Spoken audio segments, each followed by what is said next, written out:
Hello, dear students of English Honours. Often, students ask me about important questions for a certain text or about suggestions for a certain paper.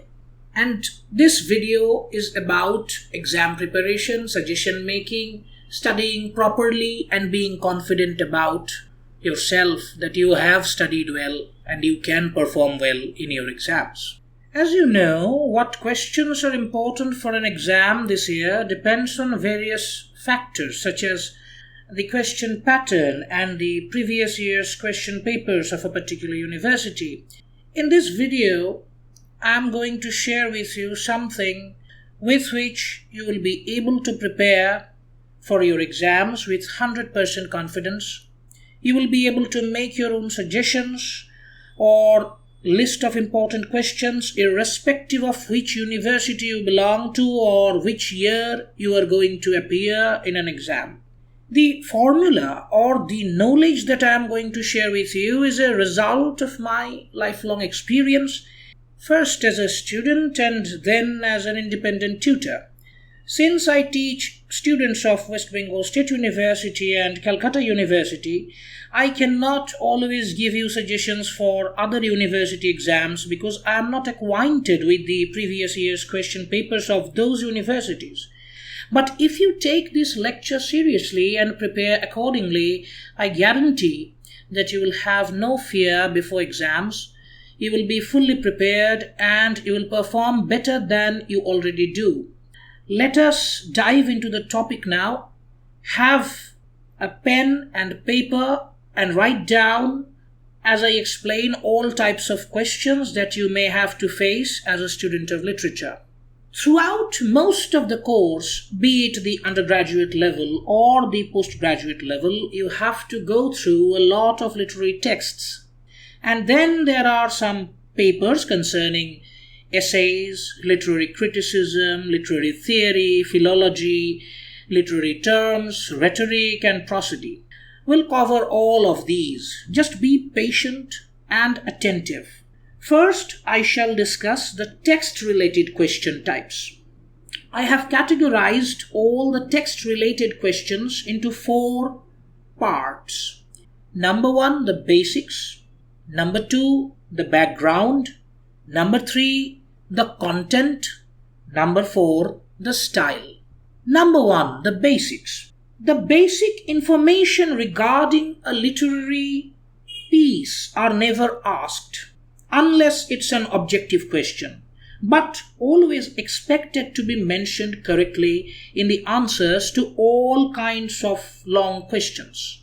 And making a mistake in the basics annoys an examiner the most. Suppose you write the title of a text wrong, or you misspell the writer's name. There is nothing more in the whole answer that can have the potential to make the examiner more annoyed.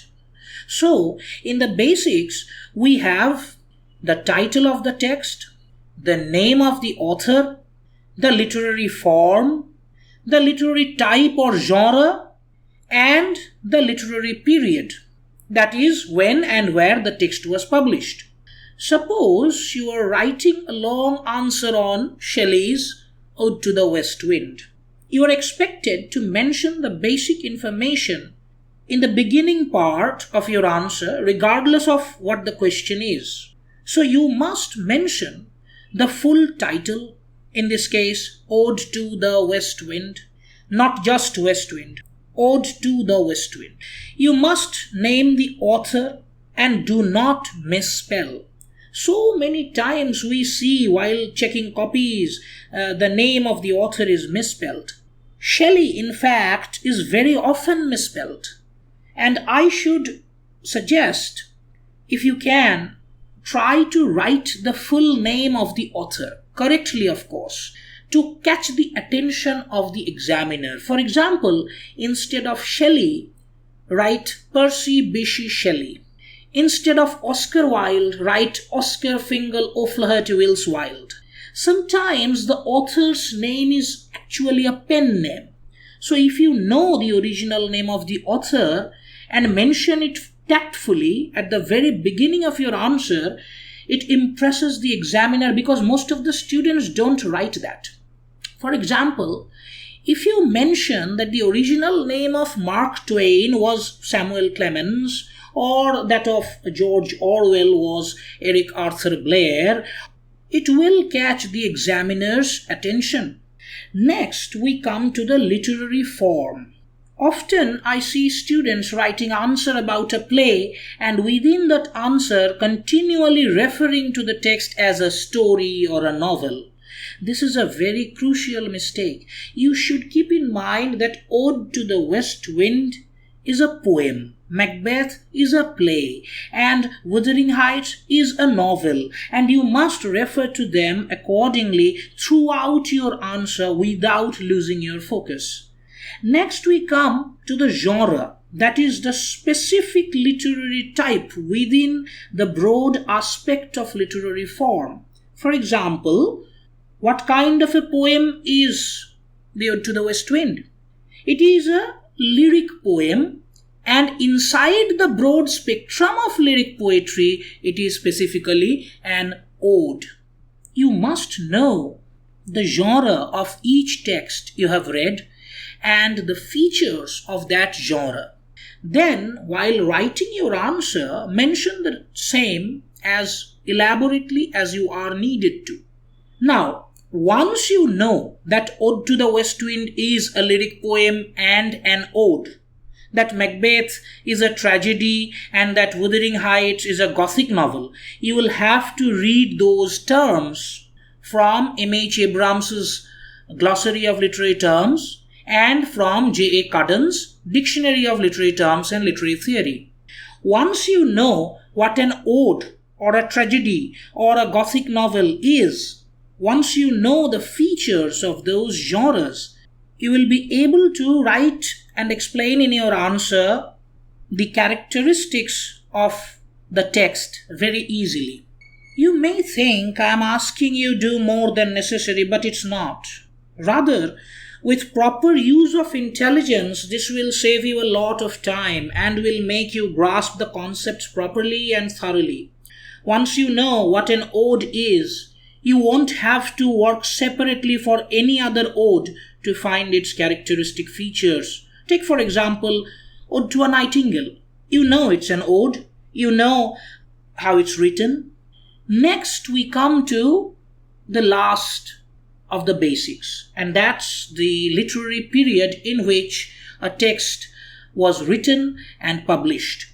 Date of publication is an interesting information if you can remember so many digits. It can impress an examiner. I personally don't care much to memorize information unless it makes any clear sense to me. But what is absolutely necessary is to know the time, the period, when a text was written. Why? Again, let us get back to Ode to the West Wind. It is a specimen of English Romantic literature, and so a product of the Romantic period. Now, if you know about the background, the literary background especially, you know the features of Romantic literature. You know how emotions and feelings were at the forefront instead of arguments or satire. You know how nature was at the focus instead of the city life, and all that. So knowing the background of a text, firstly, you are able to mention it in your answer, and secondly, you will be able to understand the text much better, and so you will naturally explain better in your answer. So these were the basics. Now we move on to various categories of question types that we face in exams. The first category is background related questions. As I have already said, you must know the background of a text very thoroughly in order to understand the time that produced that text. Let us take a question, for example, evaluate Alexander Pope's The Rape of the Lock as a social satire. That is the question. There are, broadly speaking, two parts of that answer that is asked. Firstly, of course, what is a satire? And secondly, what was his contemporary society like? For this second part, you must know the age of Pope or the neoclassical age, right? You have to know not only the literary background but also the political, social, economic background that causes culture and literature to take certain shape. For this, you have to read books on the history of English literature. There are a plethora of books. Begin with whichever is less boring or less daunting to you. It doesn't matter whether you are reading Edward Albert or William J. Long or David Deutsch or Oxford or Cambridge or Routledge, as long as you are reading it. Do not, I repeat, do not ever neglect the history of literature if you want to understand the literature of any particular language. The background is like the soil. The author is like a tree on that soil, and the literature is the fruit of that tree. To understand the characteristic qualities of the fruit, one must understand the characteristic traits of the tree as well as that of the soil. Some texts have historical contexts. For example, the historical plays by Shakespeare. To understand the text, you also have to know about some historical events. For example, Charles Dickens was a novelist of the Victorian age, but his novel, A Tale of Two Cities, is set in the background of the French Revolution. So to understand this particular novel, you must study not only about the time in which Dickens lived, but also about the time that the novel portrays, the history of the French Revolution and its immediate impacts. Sometimes you are asked about the sources of a literary work and how the work deviates from those sources. For example, a question might be like, what was the historical source behind Webster's The White Devil? And how does Webster deviate from the actual history in writing his play? So in this case, you have to know about the historical figure of Vittoria Coramboni and what happened to her, and then compare it with Webster's play to point out the differences between the historical facts and the literary piece produced on the basis of those historical facts. This is why knowing about the historical sources is important in case of texts that are based on historical events. Now, every text has a form. As we discussed earlier, and we know about the form of a text as it is a basic information regarding the text. But some forms and genres are so important that we should focus on them a little bit more than knowing their features. Suppose you are studying Congreve's Way of the World, and you know it's a restoration comedy, and you know the features of that genre. If the question you are asked is, evaluate Congreve's Way of the World as a restoration comedy, you won't have a problem. You will just define the genre, explain its features, and then show how this particular play adheres to those characteristics.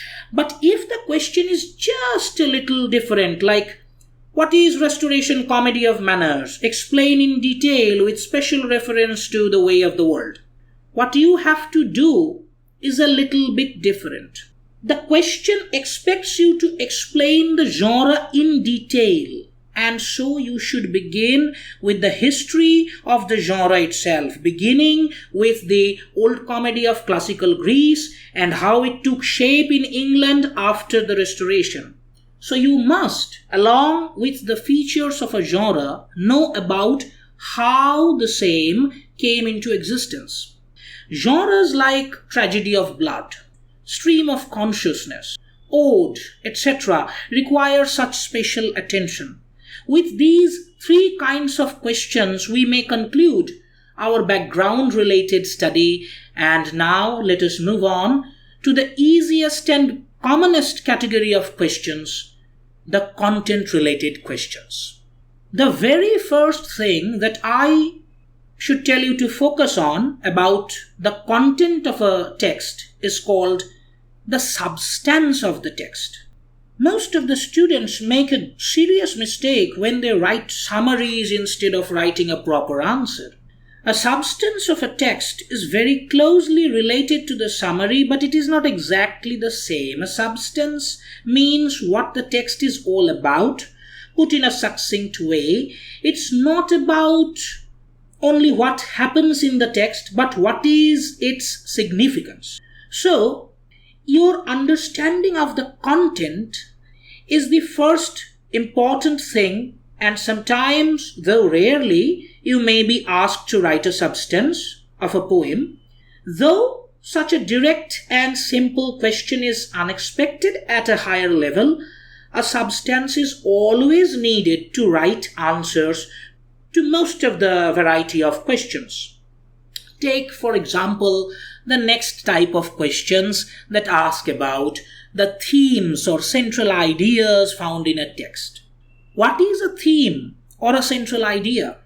A theme or a central idea is at the core of concern that gives a text its meaning and significance. An author, most of the time knowingly and sometimes unknowingly, puts in front of us some concerns prevalent in society or some ideas about life itself. Every text has a few themes, whether the author wanted them to be or not. Let us take Joseph Conrad's Heart of Darkness for an example. You know, in this text, colonialism is a theme, meaning the idea of colonialism is recurrently portrayed by Conrad throughout the novel in various ways. Now, Conrad consciously looked at the inhumane aspects of colonialism and portrayed it. So, inhumanity is a theme here which the writer was aware of. On the other hand, while writing a novel against colonialism, Conrad depicted the colonized people as quite a subhuman species. Of course, he was unaware of the racism that was there within himself, as he was a man brought up with the ideas of white supremacy. So without his intention, racism is there in the novel, and it is so recurrent as an idea that it becomes a theme. Thus, we have understood what a theme is and how it can be intentional or unintentional. The questions regarding themes look like this. What are the central ideas that you can find in Conrad's The Heart of Darkness? Or explain the theme of loneliness in the modern world as found in Eliot's love song of J. Alfred Prufrock. Or fate or free will, which is more significantly important in Shakespeare's Macbeth according to you? Justify your answer with proper arguments.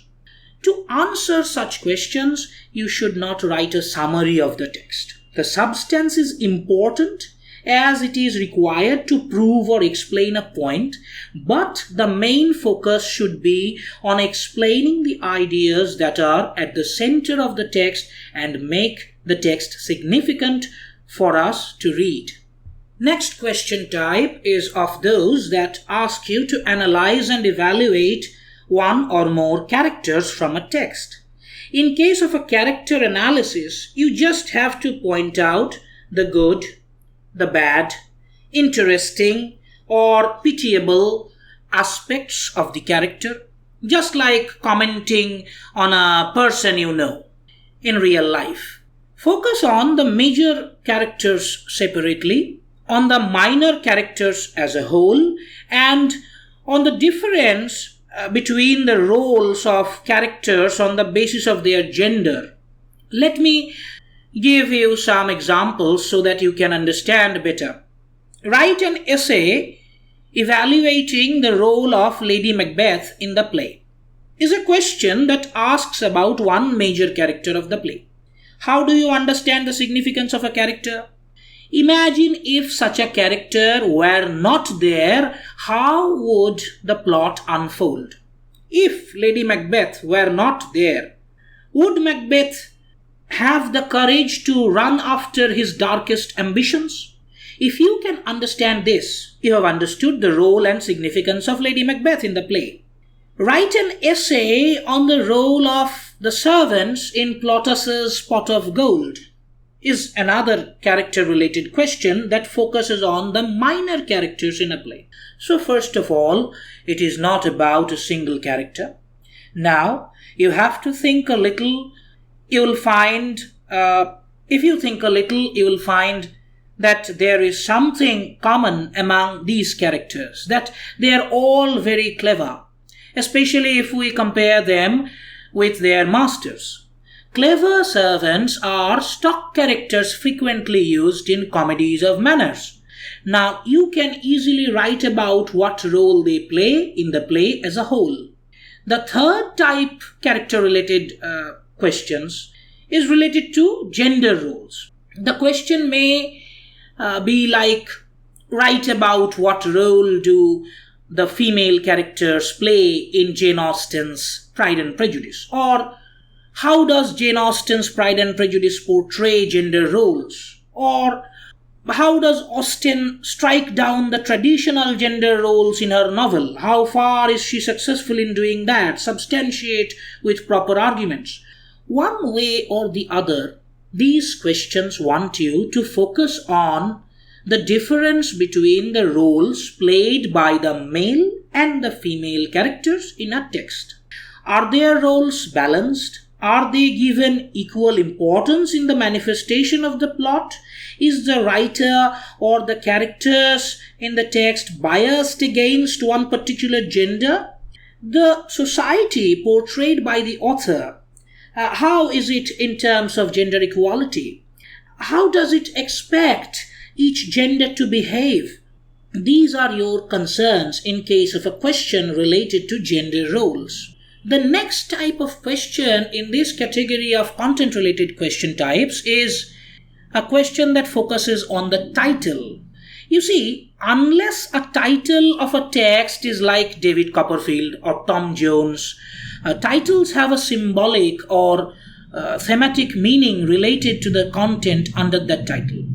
For example, when you read Pride and Prejudice, you come to know that Mr. Darcy's pride and Miss Elizabeth's prejudice are at the center of all the themes of the novel. When you read The Last Leaf by O. Henry, you understand the leaf has a symbolic meaning underneath its apparent literal existence. So, now whenever you are asked questions like write an essay on the significance of the title of, this particular text, or justify the appropriateness of the title of this particular text, all you have to do is to explain that theme or that symbolic meaning with reference to the text. There is one other kind of question that is content related. It is what we call RTC, reference to the context. Some lines from a text, generally a poem or a play, is given and you are asked to allocate and explain those lines.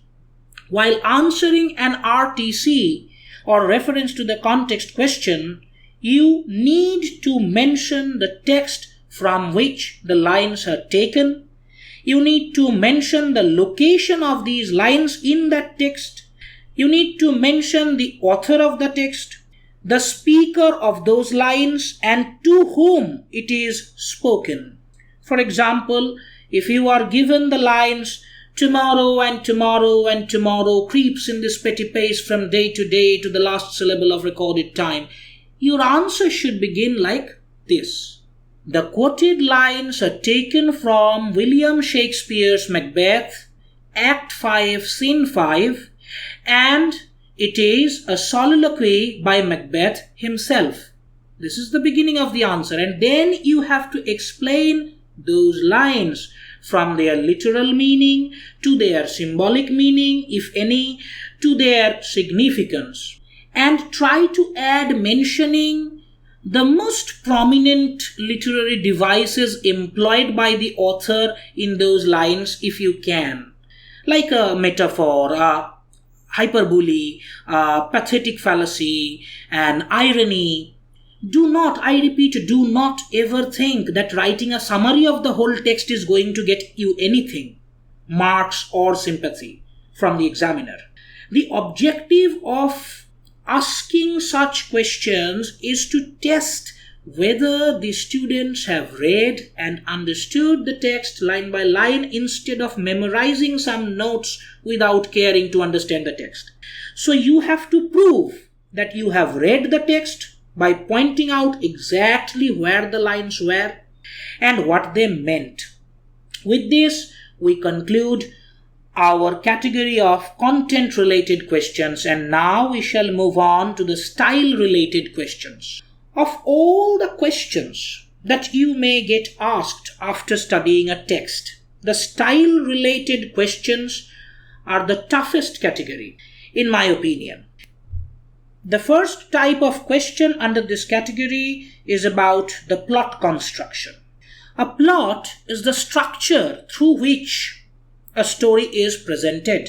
So a plot is not the story itself. For example, you visit various pandals during Durga Puja, and you also have seen how a particular pandal is built step by step through weeks or months in your locality. The complete pandal that you visit is the ultimate product, the story.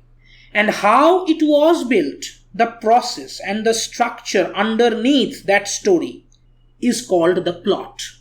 In case of novels or plays, you are asked about plot construction, and in case of poetry, you are asked about development of thought. Both are similar concepts. Both are asking you to explain how the text has been structured. So, do not write a summary, but explain how the author has created the text, progressing step by step towards a desired effect. That's why these kind of questions are tough to deal with, because you are not only to remember the story itself, but how it is told. Especially in case of texts like Congreve's The Way of the World, it becomes a frightening question. The next question under this category is the question related to narrative style or poetic diction. What is the style of the author? Is it subjective or objective? What is the point of view? You have heard terms such as stream of consciousness, dramatic monologue, satiric style, argumentative style, etc. These are all characteristic of various writing styles. For example, Andrew Marvell's To His Coy Mistress is written in an argumentative style with syllogistic structure. It is like a dramatic monologue, although not a perfect example of the form. It is filled with shocking images, metaphysical conceits, and sarcastic comments, and so on. In case of novels, you must know the point of view and the narrative style, such as the epistolary style, the picaresque style, the satiric style, the stream of consciousness, etc. For example, Toni Morrison's Beloved is an example of a stream of consciousness novel. You have to explain what this style is and how the author has implemented the particular style and what effect she has achieved by doing so. Next, we move on to the question regarding the art of characterization. Please note that a character analysis and analyzing the art of characterization are completely different things. In case of a character analysis, you analyze the qualities of the character just as you would judge a human being, and you point out the good, the bad, the significance, the limitations of that character. But in case of analyzing the art of characterization, your focus is on the author's ability to create characters. How does the author delineate the subtle psyche of certain characters?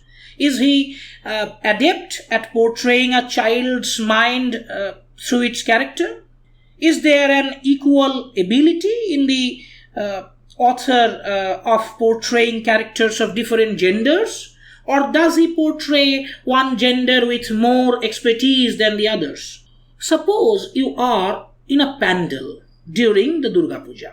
You are trying to understand the characteristics of the idol, like the hands, the eyes, the expression, etc. That is character analysis. And if you, knowing the expected characteristics of the idol, try to judge how expertly the idol was created by the artist and how effective it has been in accomplishing its purpose, then you are analyzing the art of characterization. Understood? For example, you are asked to write about Dickens's art of characterization in David Copperfield. You will write about how adept Dickens is in his portrayal of a child character, delineating in detail whatever goes in the mind of a child. You will write about how expertly he presented the antagonists, evoking in us a rage against characters like Murdstone, etc. You will also point out how Dickens portrays the eccentricities and peculiarities of particular characters such as Dr. Strong or Aunt Betsy.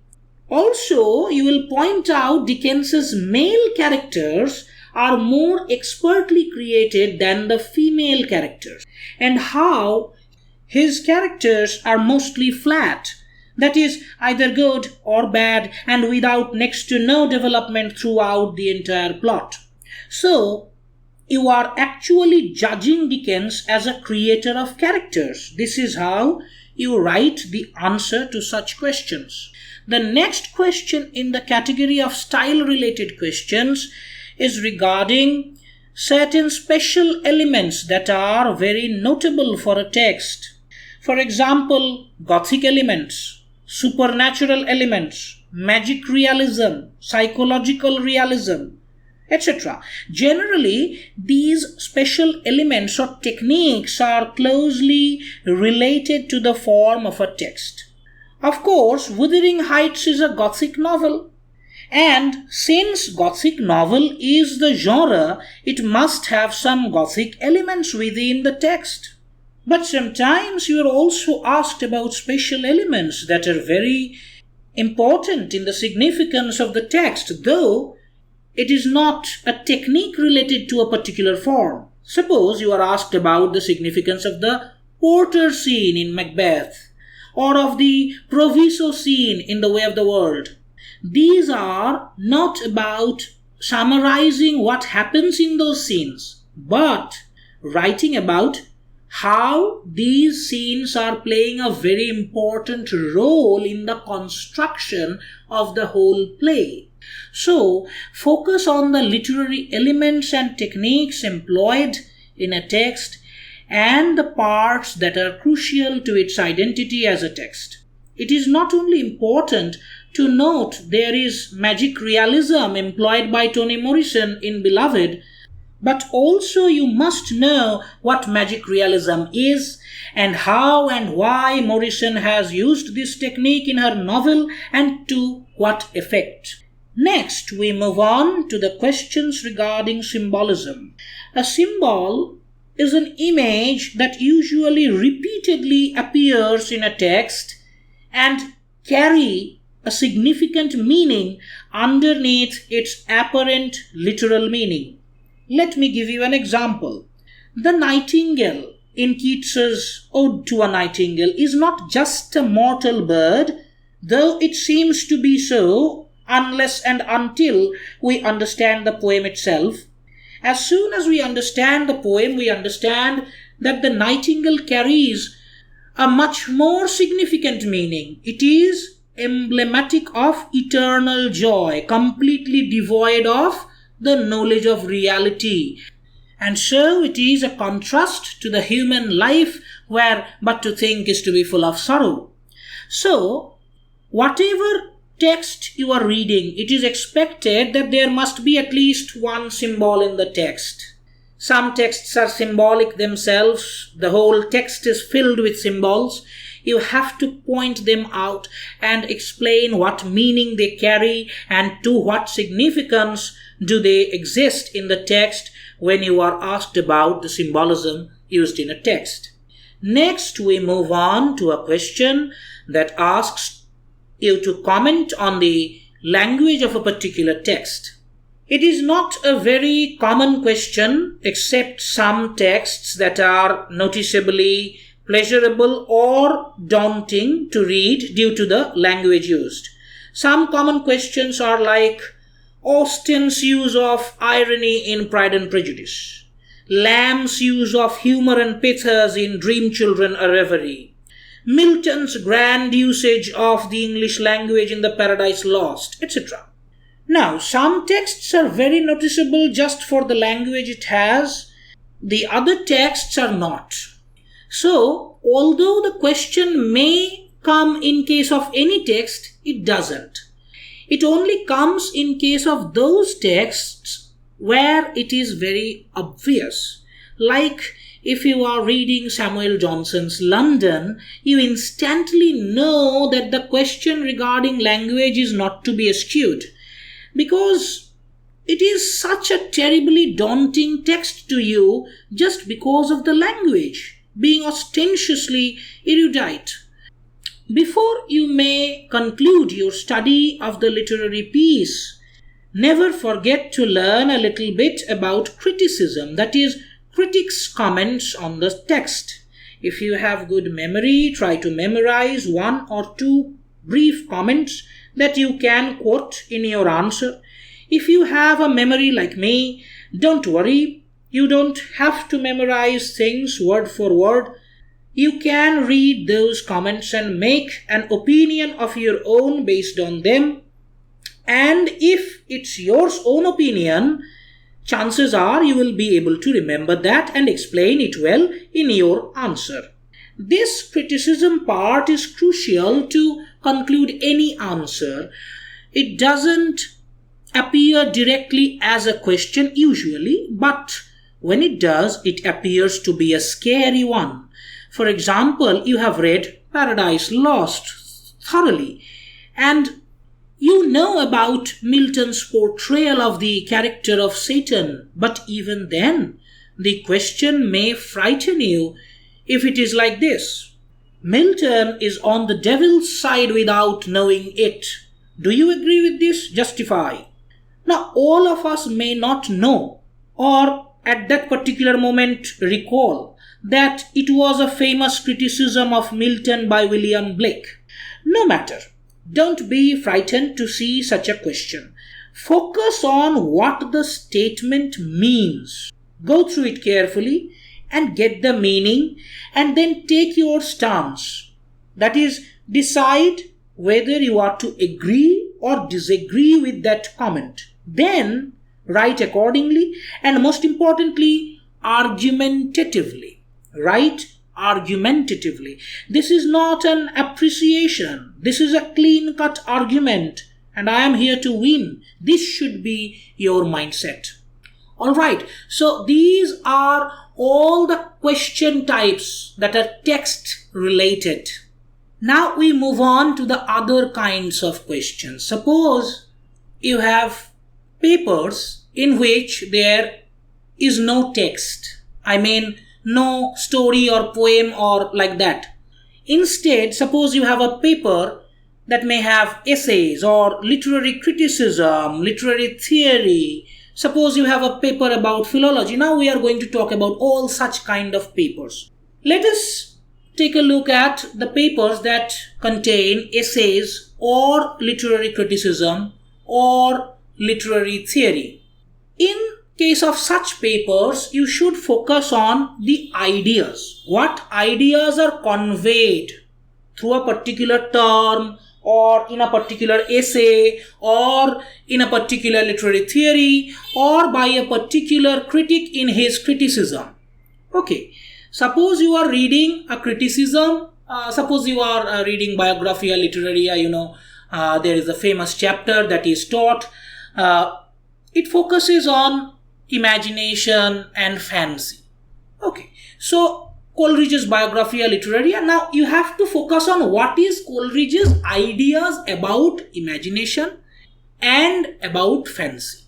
You have to understand it as Coleridge said, and then you have to explain it in your own words.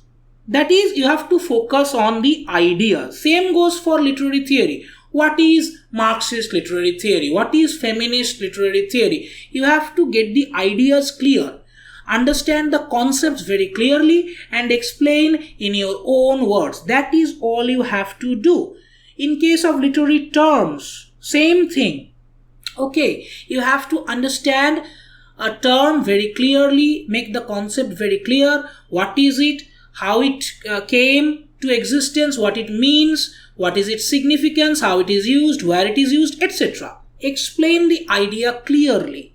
So, in case of particular terms or particular ideas, you have to give some examples. Like when Coleridge gives examples to show the difference between primary imagination and secondary imagination, or between imagination and fancy, you have to get that example from there, and while writing your answer you have to give that example, that this is how Coleridge explains the difference between imagination and fancy, or between primary and secondary imagination. You have to explain, suppose you are explaining what is a soliloquy. It is a literary term, and then you have to, first you have to explain the term, and then you have to give an example or two to show how it works, where it is, and what is its significance, why it is used in a play, a soliloquy, etc. That is your job. So give one or two examples with the ideas that you have explained. In such papers where there are essays, literary criticism, literary terms, literary theory, all you have to focus, I repeat, on the ideas, explaining them with examples. Done. Now we move on to such papers where, you have to deal with philology. Truly speaking, in philology, you have to understand a little, but memorize a lot. As far as I understand it, you have to memorize a lot. Remember, in philology, in language papers, the French influence, Latin influence, Scandinavian influence, Greek influence, American, etc. All these things. You have to memorize as many examples as you can, because the examples get you marks. You have to explain a little and give a lot of examples. Again, explain a little and give a lot of examples. Okay, suppose you are writing about the Latin influence. Your answer, perhaps it has 3 parts. Perhaps. And in the first part, you talk about the pre-Christian, because of the, the Roman Empire and thing, the pre-Christian influence of Latin language.